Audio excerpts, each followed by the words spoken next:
Welcome back, everyone. Before we dive in, make sure you drop your thoughts and the lessons you took from this story in the comments. And don't forget to like and subscribe.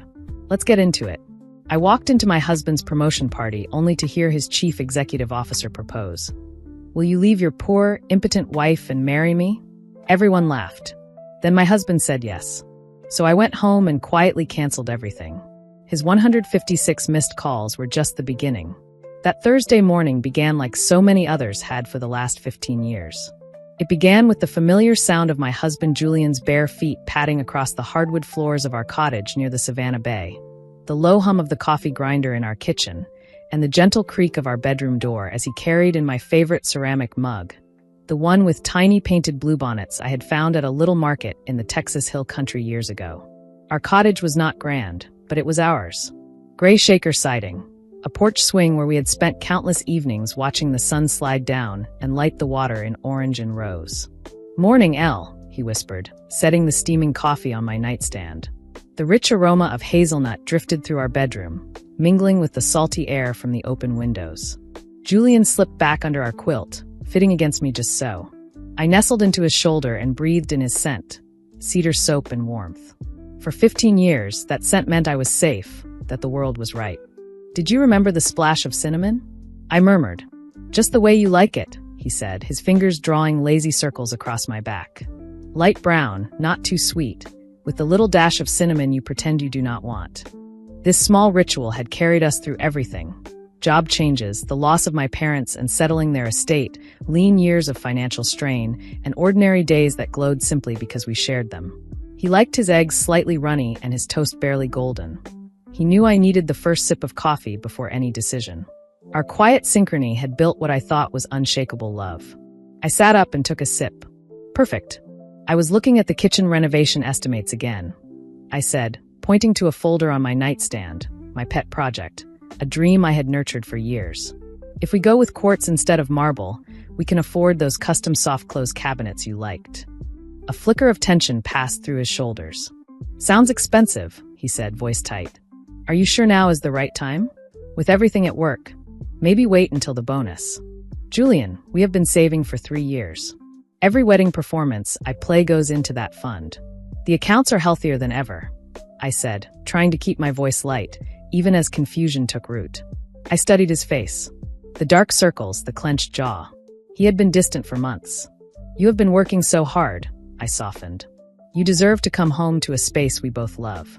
He sighed and pulled me close, kissing the top of my head. It felt more like deflection than affection. "I am just stressed about this promotion decision. Veronica Caldwell has been combing through my portfolio for weeks." Veronica Caldwell, the chief executive officer of Caldwell and Associates. He said her name often lately, with equal parts professional anxiety and something else I could not name. Admiration that felt too intense. "She would be foolish not to promote you," I said, cupping his cheek. "Your designs are brilliant. Remember the waterfront development that won the State Architecture Award? That was you." He smiled, but something flickered behind his eyes and vanished. "You always believe in me more than I do." I believed in him with my whole life. It was why I had spent the last 3 weeks on a secret gift. I slipped from bed and padded to the closet. "I have something for you, an early promotion present." I brought out a wrapped package I had hidden behind a stack of blankets. After my evening piano students left each night, I had stayed up late at my little sewing table. Under a lamp's warm pool of light, I stitched a portfolio from soft burgundy leather, its edges hand-bound with wax thread. Then I did the part that was most myself. I composed and wrote by hand a suite of short musical pieces on heavy cream manuscript paper. Our story in notes, a light waltz for painting our first apartment, a sweeping melody for his proposal near the Tybee Island lighthouse in the fog, a bright staccato tune for his morning coffee ritual. Julian sat up, unwrapping the portfolio with careful fingers. Wonder softened his face as the leather breathed its earthy scent into the room. He traced the stitching, opened the flap, and lifted a score as if it were an heirloom. "Elise, this is incredible," he breathed. "You wrote all of these?" "Every note," I whispered, my heart swelling. "I thought you could keep your important plans in here. And every time you open it for a client, you will remember we built this together." He hugged me, but not like before. Desperately, as if holding on to a rope over a cliff. "I do not deserve you," he murmured. I really, really do not. At the time, I took it as gratitude. Looking back, I recognize a confession, a small, honest fracture in a week of lies. The afternoon flowed by in a warm hum of lessons. Around 2 o'clock, my phone buzzed. My heart leaped. Got the promotion. Senior Vice President at Caldwell and Associates. Veronica made it official. I actually squealed. That is wonderful news, I told my 12-year-old student Maya, who grinned for me. This was the moment we had worked toward for years. The security, the recognition, the validation of his talent. A second text, annual client gala tonight. It has turned into a celebration for me. Please come. 7 p.m. Grand Ballroom, downtown Atlanta. I rescheduled my last lesson and got to work. I chose a deep sapphire silk dress Julian loved because it brought out the gold in my eyes. I did my hair, my makeup, my grandmother's simple pearl earrings, and I rewrapped the leather portfolio in ivory tissue with a burgundy ribbon. I would surprise him with our story and notes at the height of his triumph. The ballroom glittered. Crystal chandeliers, tuxedos, evening gowns, champagne like liquid sunlight. I felt small, a piano teacher in a sea of corporate sharks, but carried forward by pride. I clutched the gift, scanning for Julian. Colleagues noticed me. Caleb Brooks, the ambitious architect I had met at holiday parties, flicked me a look that felt like pity before he turned away. A woman from Julian's team gave a tight smile. I told myself I was imagining it, that I did not belong in their world, and that was all. I found Julian at last, center of a circle of important people, laughing, dazzling. He was handsome in his tailored suit, luminous with success. At his side stood Veronica, tall, elegant in austere black, a smile that never reached her calculating eyes, one hand on his arm as if it belonged there. Their laughter died. Veronica raised a glass and tapped it to command the room's attention. The hum fell to silence. "A toast," she declared, voice smooth and authoritative. "To Julian Porter, our new senior vice president." Polite applause swelled, my chest filled with pride. Then her smile sharpened. She scanned the room as if to count witnesses, and her eyes brushed over mine. She saw me. She smiled. She turned back to Julian. "Julian, darling, now that you are getting what you deserve, there is just one more question." She paused, savoring the moment. "Will you leave your poor, impotent wife and marry me?" The words slammed into me. Poor. Impotent. The room wavered. Surely this was some grotesque corporate initiation, a joke I did not understand. But no one looked shocked. People chuckled, laughed. They were in on it. I stared at my husband of 15 years, praying he would defend me, draw a bright line, shut her down. I begged him with my eyes to find me in the crowd and stand beside me publicly. He beamed. Triumphant. He leaned in and kissed her lightly. "Yes," he said, joy ringing in his voice. "Absolutely yes." The world shattered like a chandelier bursting into glitter. Sound warped, distant, underwater. The gift slid from my hands, the burgundy ribbon loosening. My handwritten compositions spilled onto the marble like trash. No one noticed. They crowded Julian and Veronica, congratulating them on their engagement. My legs took over. I drifted backward through silk and tuxedos, unseen. I reached the coat check. I reached my car. I drove through Atlanta's lights, my eyes full of salt. Every late night he had worked, every trip he had taken, spun into lies. A jewelry store charged months ago. The new watch I never saw. New cologne. An expensive gym membership. He had not been bettering himself for me. Rage cooled and sharpened. At home, the cottage I managed, the finances I tracked, the life I had orchestrated so he could soar. I set my evening bag on the kitchen table.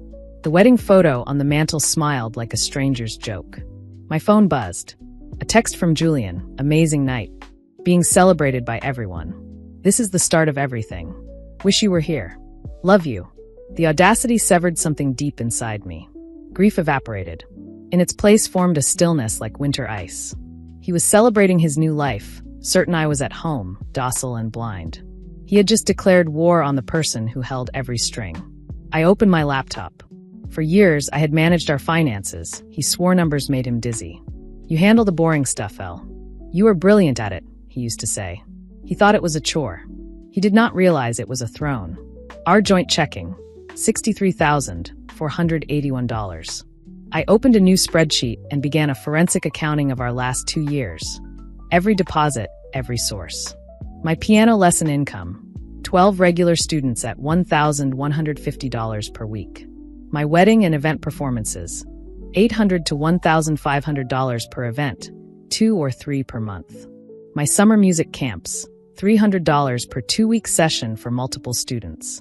The numbers told the truth I had never looked at squarely. Julian's architectural salary was solid, but my music funded nearly 60% of our household income. The poor wife was the primary breadwinner. Savings for the kitchen, $42,119. A separate limited liability company account I had established for corporate gigs, $21,500. An emergency fund, $7,800, built from $50 skimmed off every wedding check. And a small investment account seeded by my grandmother's inheritance. She had told me, Elise, a woman must always have her own nest egg, had grown to over $35,000. He had no idea. I opened the credit card portal. 5 accounts in both our names. He was primary on 4 with my cards attached. The Platinum Visa for his suits and gadgets, the Business American Express for client entertainment, store cards for Nordstrom and Best Buy. I dialed the first customer service number. I need to cancel my account immediately, I said. I am reporting extensive unauthorized use by the secondary cardholder. 12 minutes later, $25,000 of his casual conveniences vanished. The American Express. The secondary cardholder has used this corporate account for personal expenses disguised as business. I am retaining all statements. The tone on the line sharpened, the account froze. One by one, I cut away the scaffolding of his seamless world. Nordstrom canceled. Best Buy terminated. The gas card for his beloved BMW closed. Spotify canceled. Netflix canceled. Amazon Prime canceled and refunded. Fresh meal deliveries to his office canceled.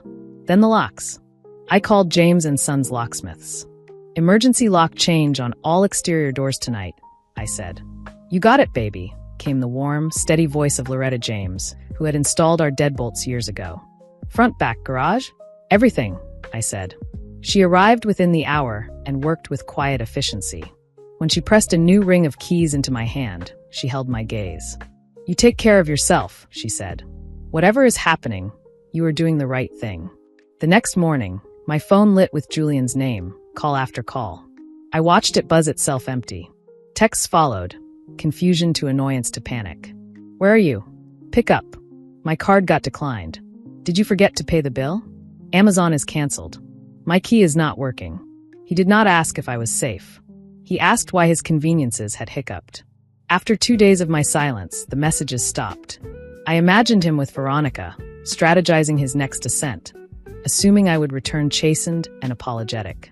On Tuesday morning, as I highlighted suspicious charges, an email appeared from a name I did not know, Beatrice Walker. Subject, something you need to know. Dear Mrs. Porter, she began. She worked in the accounting department at Caldwell and Associates. She had been at the gala, had seen what happened, and had debated writing. My conscience will not let me stay silent, she wrote. She had discovered evidence of Julian and Veronica's affair while reviewing expense irregularities. You deserve to know the full extent. She offered to meet.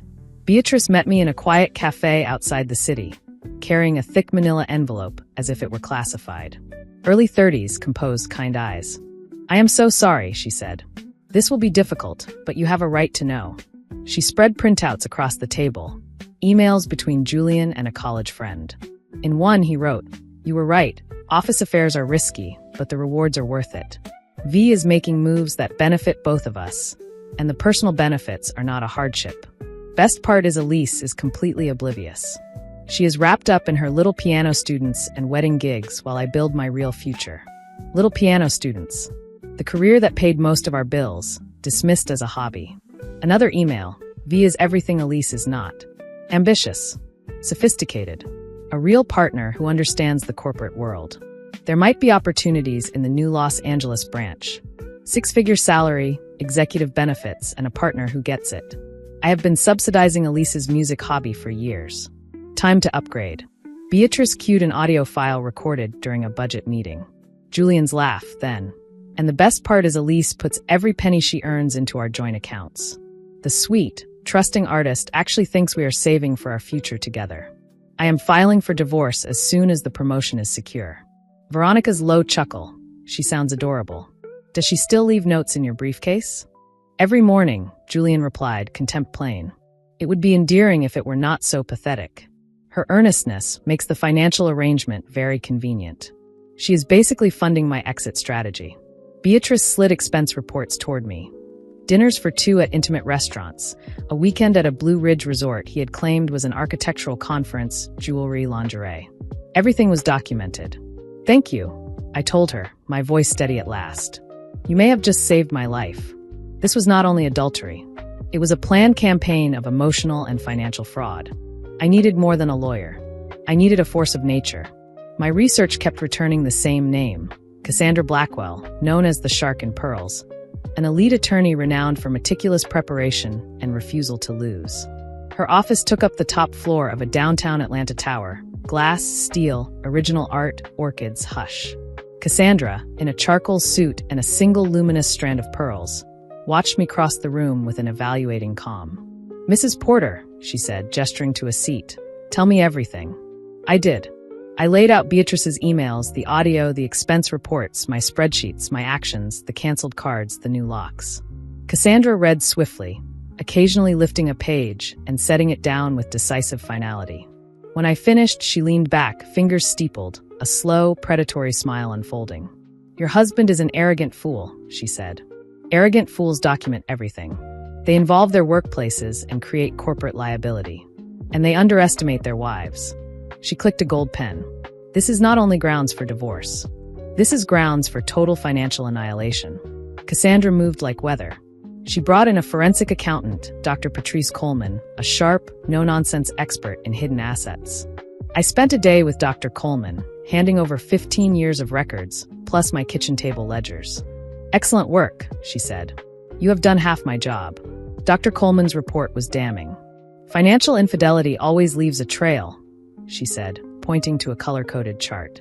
In 6 months, Julian had spent over $15,000 from our joint account on non-household expenses: jewelry, lingerie, romantic dinners, a couple's massage at the mountain resort. He forced you to fund your own betrayal. Courts do not look kindly on this.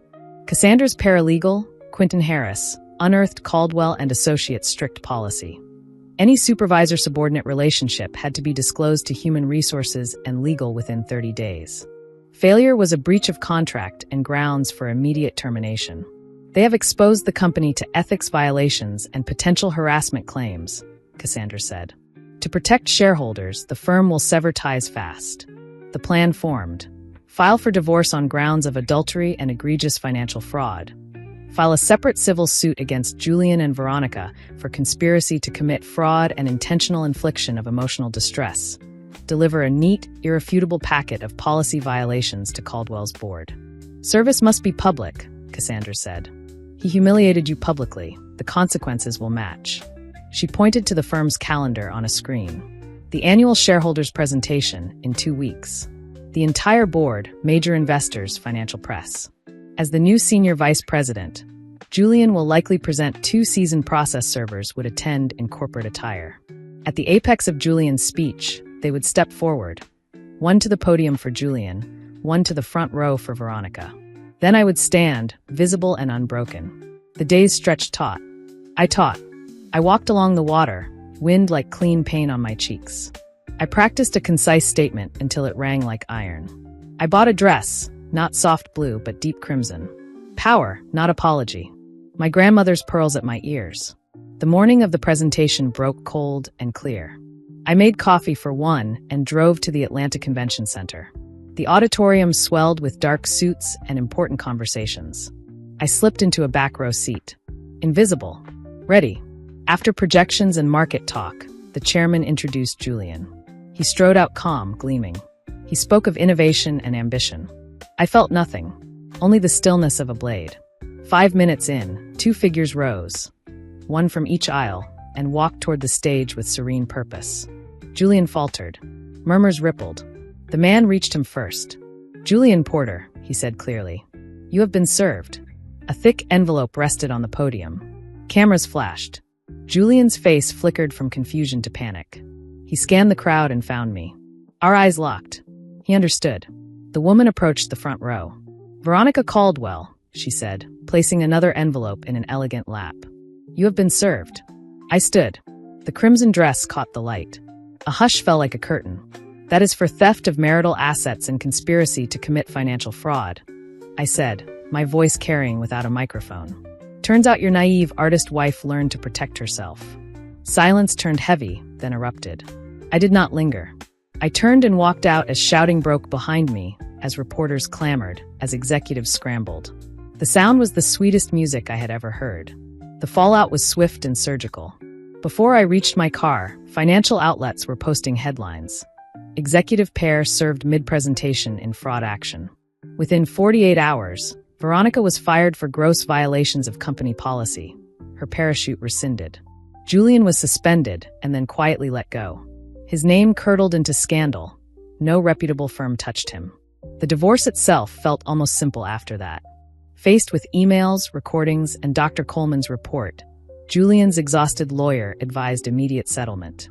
Cassandra was merciless.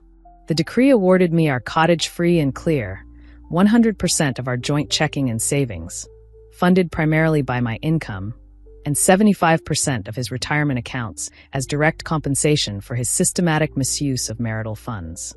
He left with his car, his clothes, and a reputation in ashes. Our civil suit against Julian and Veronica settled out of court. Significant damages for emotional distress and punitive damages for financial fraud.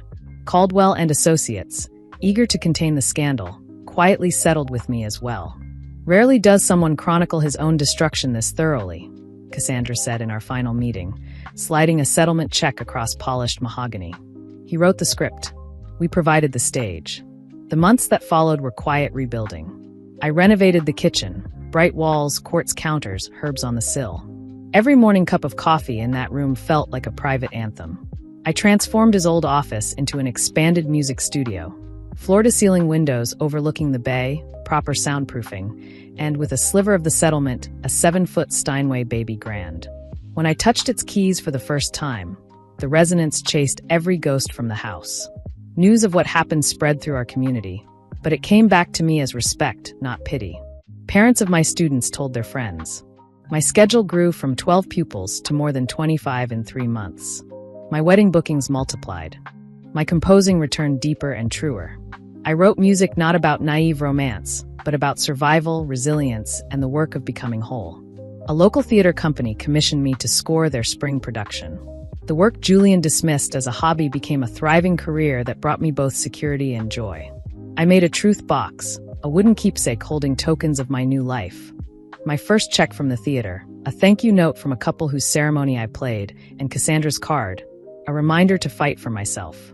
I tucked inside a simple note left in my mailbox a week after the settlement. Thank you for your courage. You stood up for more than yourself. Be Beatrice. 6 months later, on a brisk Saturday, I wandered into Harbor Books, a small independent store near the cottage. The owner, a man with kind eyes and silver threading his tight curls, handed me a slim volume. If you like Mary Oliver, you might enjoy this, he said. He writes about water the way she writes about woods. His name was Miles Bennett, a former finance professional who had chosen meaning over money, as I had. We talked books, music, the small quiet beauty of making something good. Our conversation felt like a score we were composing together in real time. He listened, truly listened. He came to my students' recital and sat in the back, attentive, proud. He never treated my art as lesser than any other work. One evening, we sat on my porch swing watching the sun paint the bay. The wind chimes sang a shy melody. You seem peaceful, he said. Like you belong in this moment. I smiled, a true smile that reached my eyes. It took a long time to get here, I said. I had learned to tell the difference between a dazzling performance and an authentic melody. My life was quieter now and richer. The crimson dress hangs in my closet like a war flag retired after victory. The leather portfolio rests in my studio. Sometimes I open it and run my fingers over the scores I wrote for a man who betrayed me. Those pages do not ache anymore. They remind me that the song was always mine. If you enjoyed this story, please like, comment, and share this video with your friends. Subscribe and turn on the notification bell so you never miss a powerful story drop.